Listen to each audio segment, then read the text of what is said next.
The sixth action that can be taken is that Muslims should take out a protest, a peaceful protest against the blasphemy or against the act that has been done.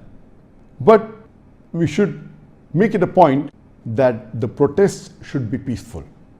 We should not use any violence. We should not damage any property. We should not do vandalization. It should be a peaceful protest, and larger the numbers, the better it is. And we know that there were large numbers of protests have taken place in the past in various acts of blasphemy done in the past, whether it be Salman Rushdie, whether it be Danish cartoons, and now also just a few days back, mashallah, people did take out large processions in countries like Bangladesh. There were more than 40,000 people. Larger the procession, the better it is. It should be a peaceful procession, and there should be a letter drafted depending upon what the act that is done wrong. In this case, it can be to the French embassy or the French consulate in that city. A letter should be given to the consul general or to the ambassador that we disagree what the president of France has said against Islam, against our beloved Prophet Muhammad. There should be a letter of condemnation. These processions that are there, it has an impact. The larger the procession, the better it is. And whenever such processions are called for, we Muslims should take part, but see to it that it is a peaceful protest. Because larger the audience that you have, the public that gathers, the larger will the media portray it. It will have a better impact on the people.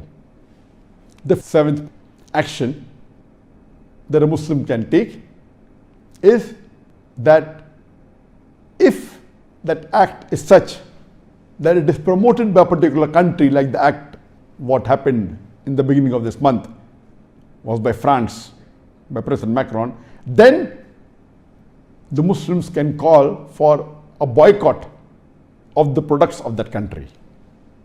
And in this case, we could see, mashallah, that many Muslim countries, mashallah, they called for the boycott of the French products, of French goods and services.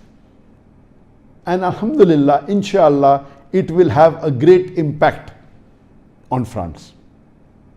And in this campaign that I did on my Facebook, I made 5 posts last Wednesday, about 3 days ago, mentioning that we should boycott the products of France and the services. And since I could see that most of the posters that spoke about boycotting the goods, the products weren't mentioned in detail and the brands weren't seen clearly. So I decided to select the 100 most famous brands of France, starting from Louis Vuitton, Chanel, Hermes, and so on and so forth, total. And the first post, I gave the top 10 brands of France. The second post, the top 11 to 25 brands of France. The third post, the top 26 to 50 brands from France. And the fourth post, the top 51 to 75 brands of France.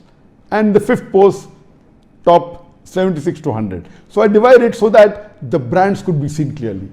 And alhamdulillah, the response was phenomenal. In the first 4 posts that I gave on the same day, the least it reached in a span of 3 days was 4.5 million people, mashallah. And the highest post was, mashallah, more than 7 million.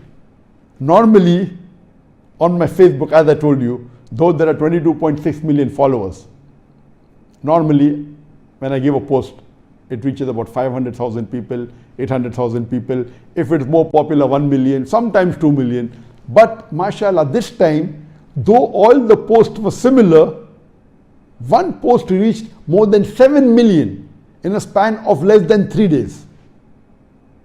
I checked today, before it reached 3 days, mashallah, 7 million people read that message. And the lowest among the 4 posts was 4.5 million people. So all these 4 posts put together, 22 million people, mashallah, read these posts. Imagine 22 million people, that means average, each post was viewed by 5.5 million people.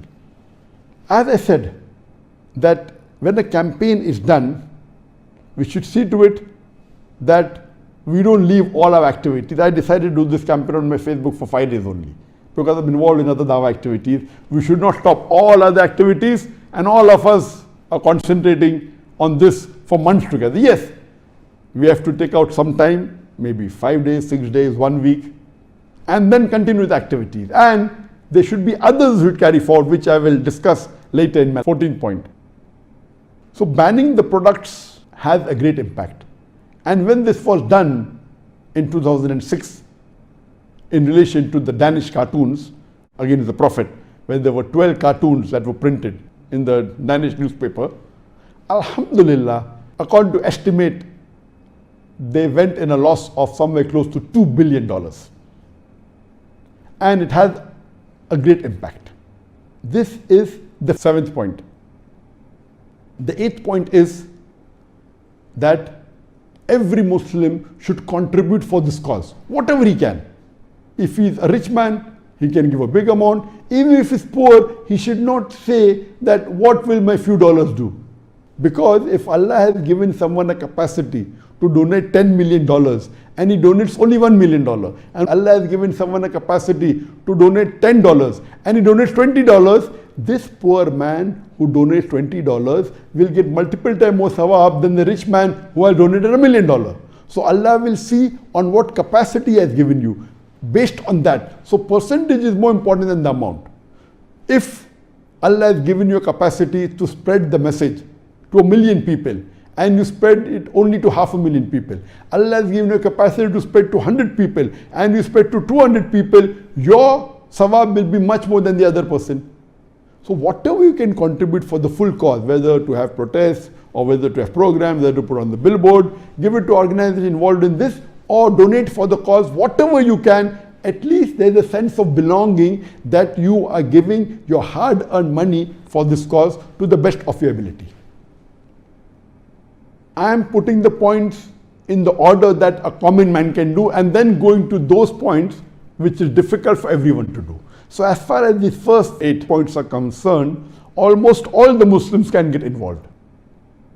Number 1, condemning and agree the act is wrong. Number 2, using the social media to spread it as much as they can. Number 3, you can distribute booklets or pamphlets on the life of Prophet Muhammad. Number 4, pointing out this issue to the important people who they think are public opinion makers.